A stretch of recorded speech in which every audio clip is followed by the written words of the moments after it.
How does pornography impact a person's view of masculinity? Yes, and unfortunately, boys are being exposed to it now by about age 9 on Yeah, average. younger than ever. Yep. Yes, younger than ever. It's on his phone and it's his videos, it's everywhere.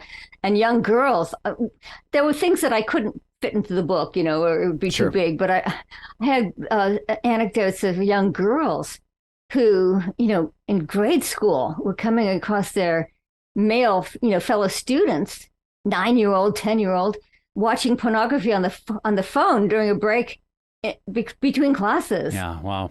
And the girl saying, "Oh, gross," because what's happening on the phone is not something that any of those girls would want themselves to be involved in. So they're having to already build up defenses against being misused and mistreated at a very young age as well.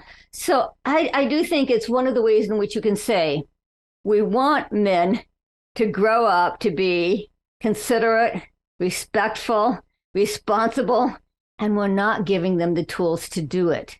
And I think that instead of just blaming boys, especially when it comes to them at such a young age that they don't always know right from wrong yet, it's the culture that is feeding them this things like pornographic literature and so on, pornographic films, pornography on TikTok. There was a study done just recently, so it's not in the book, but some researchers created some fake avatars on TikTok and presented them as 13-year-olds. Within days, they were inundated with porn and sex trafficking kind of messages and transgenderism, and they were just totally inundated. Like, this is what our young people are inundated with today. And so, yes, I do think you're right that porn is distorting the sexual impulse in men, and they are asking women to act out the images that they're seeing in porn, often without even realizing that it's disrespectful, that it's objectifying, that women don't like it, that it's sometimes even painful, some of the activities they want women to act out with them. So it's having an incredibly negative impact on women and young girls. Yeah. Yeah. Going back to the kind of the James Bond thing, like it's that idea of we are objectifying a specific, gender and making it more about the man's pleasure and making it more about what he can get and the conquests and things like that. I definitely see how that is. And I remember this from a blog our founder wrote years ago, that pornography is it was at the height of the Harvey Weinstein and the Me Too stuff, that we're just recreating more and more of that. We're creating more and more of men who take advantage of people, push themselves onto others because of pornography, because of what it's doing to our culture. And it's interesting. I hadn't thought of it that way, that also when young girls are seeing this, they're also saying, oh, this is what must be normal. Therefore, I need to sort of, allow myself to partake in that. Yeah. Well, it makes me think of what Pastor Andy Stanley says, that in our culture, we bait men right up to the line and then we beat them for stepping over it.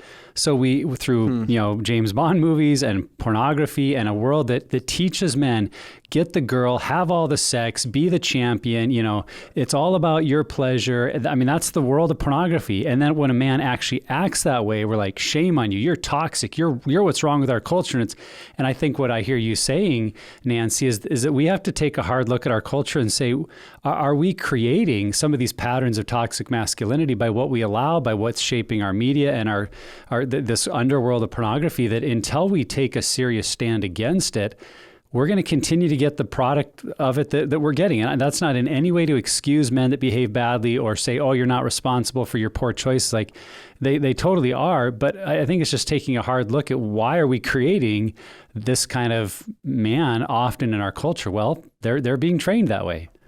Yes. And since I deal with nominal men, I acknowledge the existence of nominal men, and they are actually worse than secular men. I do have to deal some with domestic abuse and violence, which often does involve porn. A lot of cases, the man involved is doing porn, and so I have a couple of chapters at the end of the book on on abusive marriages too, and how we can hold men accountable when they are actually sinning. When they're sinning, like doing porn, adultery, and disrespectful and abusive behavior to their wives as well. And unfortunately, until recently, books on marriage often tended to hold the wife responsible. Like, it's your job to satisfy him, to make him happy, to have sex whenever he wants you to cook his favorite foods, to be submissive, to die to yourself, et cetera, et cetera. And I have lots of stories from women who say this is the advice they got. Well, it doesn't work.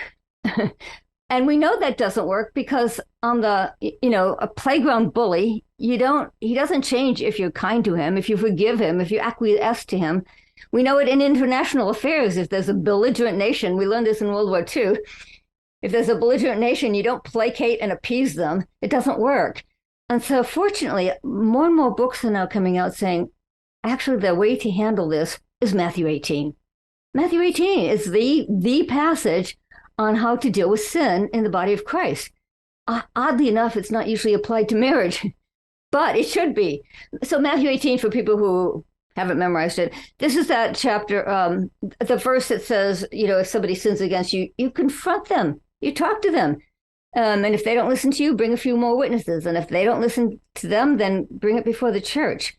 So some form of confrontation and saying, no, this is not acceptable is the first way, is the way that we need to deal with abusive marriage that often do involve sexual sin as well.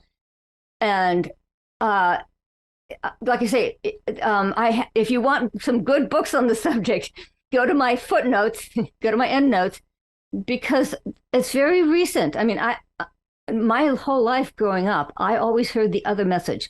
It's a woman's job. If he's doing porn, it's your fault. If the cooking's good at home, he won't go out to eat. That kind of metaphor. Exactly. And fortunately, Christian councils are now starting to say, no, it's the man's, if a man is sinning, or a woman, but like you said, statistically, it's more often the man. If a man is sinning, you deal with the sin. And husband and wife are, first of all, brother and sister in the Lord. And they need to hold each other accountable just like they would with any fellow Christian. The more specialized relationship of marriage doesn't destroy or contradict that. It should be on top of that. You still are brother and sister in the Lord and have the same accountability to each other.